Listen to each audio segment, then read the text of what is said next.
Bernadette is the villain of this show. I know exactly how that sounds, and I know half of you are already typing that I'm a monster for going after the tiny one with the sweet little voice, the one who looks like she should be living in a tree baking cookies. But stay with me for 2 minutes, because there's a thought I have not been able to put down, and it's this.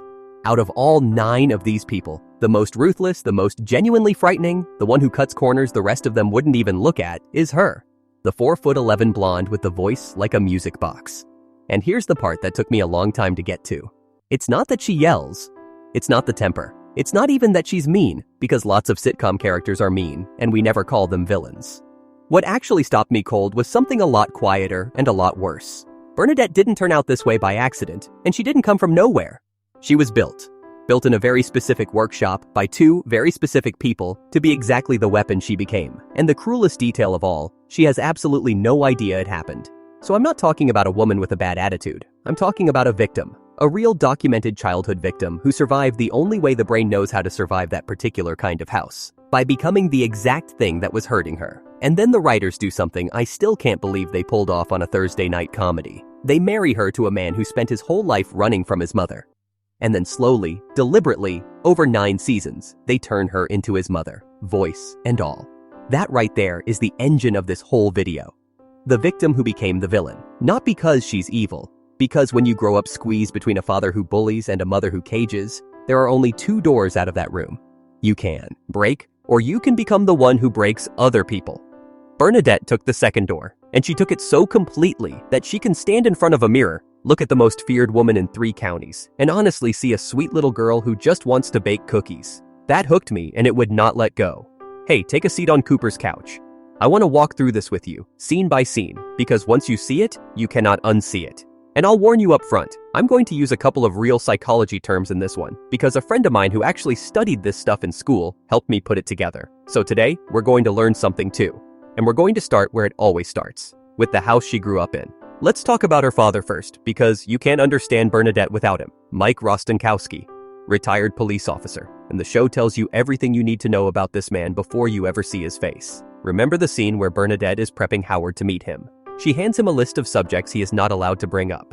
Jimmy Carter, foreigners, gun control, Vatican II, recycling.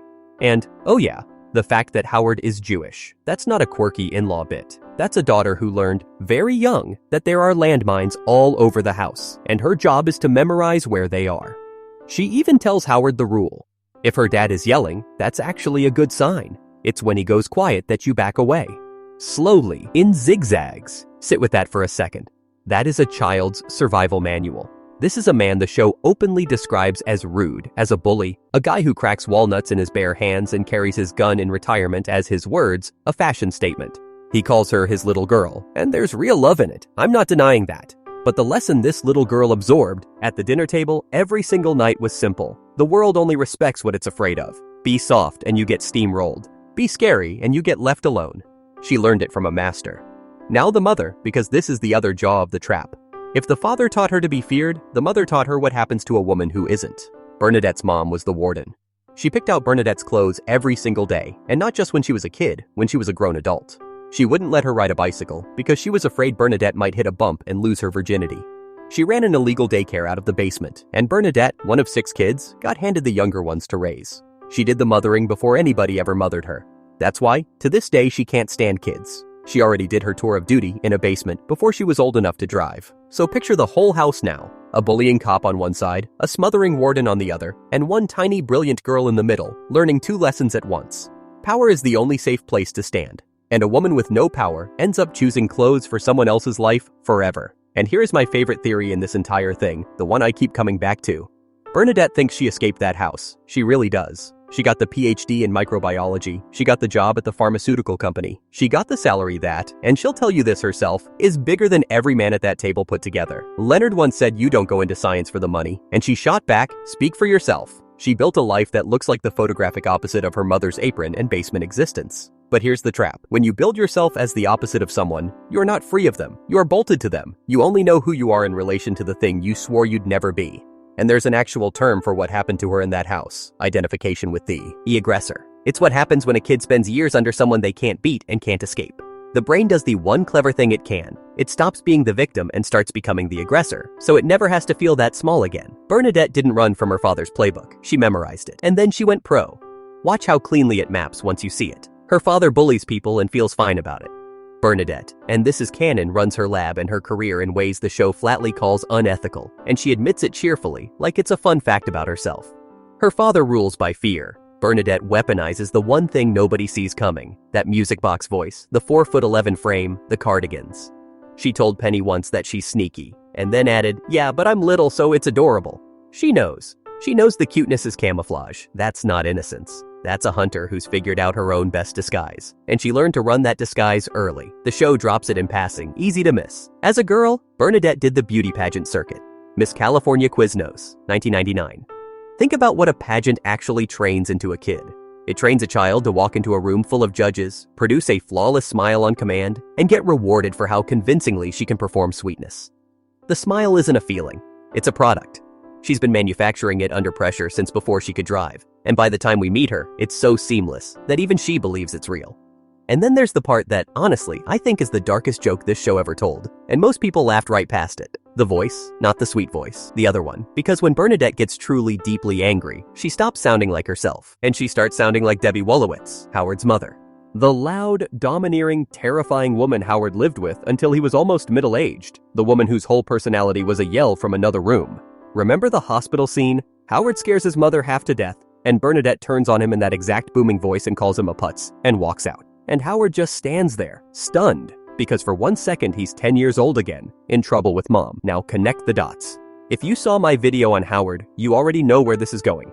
Howard spent his entire life trying to escape that mother. He fled into space, literally, to get away from her. And then he married a woman who, the longer they're together, becomes her. The same domineering streak, the same passive aggression, the same yell. And this is not me reaching. The people who made this show said it out loud. They built Bernadette to slowly turn into Mrs. Wolowitz on purpose. Because in their words, Howard basically marries his mom.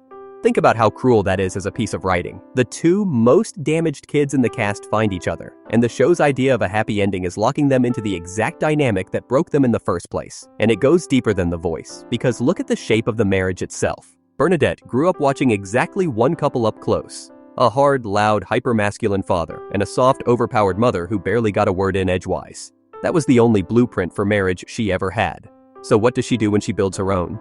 She recreates it, beat for beat, except she casts herself in her father's chair. She's the one with the booming voice now, the bigger paycheck, the final say, and gentle, anxious, eager to please, mama's boy Howard gets quietly slotted into her mother's old seat. The PhD she has and he doesn't becomes a thing she can hold over his head. The yell becomes a tool. She didn't escape her parents' marriage. She rebuilt it in her own living room and handed her husband the powerless role. The victim grew up and finally got to be the one holding the gun. She just had to point it at the only person in the house softer than she was. Here's where it gets impossible to miss. Let me give you the receipts, fast. There's the running joke where she casually mentions she has access to biological contaminants, dangerous stuff, and she lets it hang in the air whenever Howard steps out of line. That's a threat. A cheerful, high-pitched threat. There's the time Penny went in for the pharmaceutical sales job, and she told the interviewer the only reason she even showed up was because she was scared of Bernadette. And it turns out the interviewer was scared of her too. Bernadette wasn't even in the building, and her fear was running the room. She intimidates by remote control, by reputation. That's not a personality. That's a weather system. And here's the detail that ties the whole childhood to the present, the one that gave me a chill when I noticed it. Watch how the entire friend group behaves around her.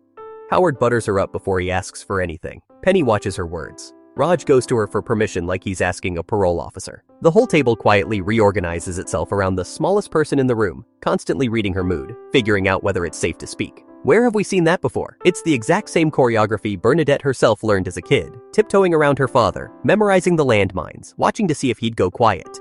She grew up being the one who tiptoed. Now she's the one the whole room tiptoes around. The survival manual didn't get thrown away when she left home. It just changed hands. Now, I want to be fair here, because I know a lot of you are loading up the comments to defend her, and some of your points are genuinely good. She's a working mother in a man's industry. She's the only one at that table who actually built a career from nothing, paying her own way through grad school waiting tables. The guys are soft, and maybe they're just intimidated by a competent woman who out-earns all of them. And you know what? I'll give you every bit of that. It's true, she is competent. She did earn it. But here's the one thing the working mom defense can never quite cover. It doesn't explain the cruelty she can't even see. Because the scariest part of Bernadette isn't the toughness, it's the blindness. And the show gives us one scene, exactly one, where the blindfold slips, and it is devastating. It's the episode where Penny finally forces her to look. Turns out, Bernadette's boss, Dan, a grown man, is terrified of her. She once screamed at him and his grandson after they lost a three-legged race at the company picnic. The little kid called her the mean lady with the big boobies. And he wasn't wrong, he was just honest. And out of pure fear, the company kept buying her coffee every single day long after they stopped doing it for anyone else. They gave her the private handicapped bathroom on her floor just so she'd have her own. And Bernadette is genuinely, completely blindsided by all of it. And here's the line that broke me. When it all comes out, she's horrified, and she says she always thought she was the sweetest person she knew. She thought she belonged in a tree, baking cookies, like a little elf. That's not a lie she's telling other people. That's what she actually sees in the mirror. And there's a word for that too. Egocentric. It's when your worst behavior feels totally natural, totally justified, completely in line with who you think you are. You can be the most feared person in 3 counties and look in the glass and see a sweet girl who got misunderstood. For about 90 seconds in that episode, the mirror cracks and she sees the villain. She actually cries. She says she has to quit. And then the next week, she's back to normal. Because nobody can hold that mirror up for long. The brain simply won't allow it. And that's the whole tragedy in one move. She isn't a villain who knows she's a villain. That would be easier. She's a victim who got so good at surviving that the survival turned into the crime. And she can't feel the difference anymore. The little girl who memorized the landmines grew up to be the landmine, and she still thinks she's the one tiptoeing through the house. But there's one more layer, and it might be the coldest one, because it's the part that doesn't end with her. The kids. Bernadette never wanted children. Remember the scene where Raj is helping her clear out the nursery, and she finds her own childhood dollhouse, and it hits her that even as a little girl, she never once dreamed of being a mother. She was honest about it. She was scared she'd never feel maternal at all, and of course she was. She'd already half-raised a house full of younger siblings in a basement before she hit puberty. Motherhood wasn't a dream to her. It was a sentence she'd already served. And then she has 2 of them, Hallie and Neil. And here's what gives me chills when I lay it all out. The bullying father. The smothering mother. The daughter who became both at once, and who, when she's angry, speaks in the voice of yet another domineering mother she absorbed by marriage. And now there are 2 small children growing up inside that exact sound, learning that this is what love is supposed to feel like. This is what a strong woman sounds like.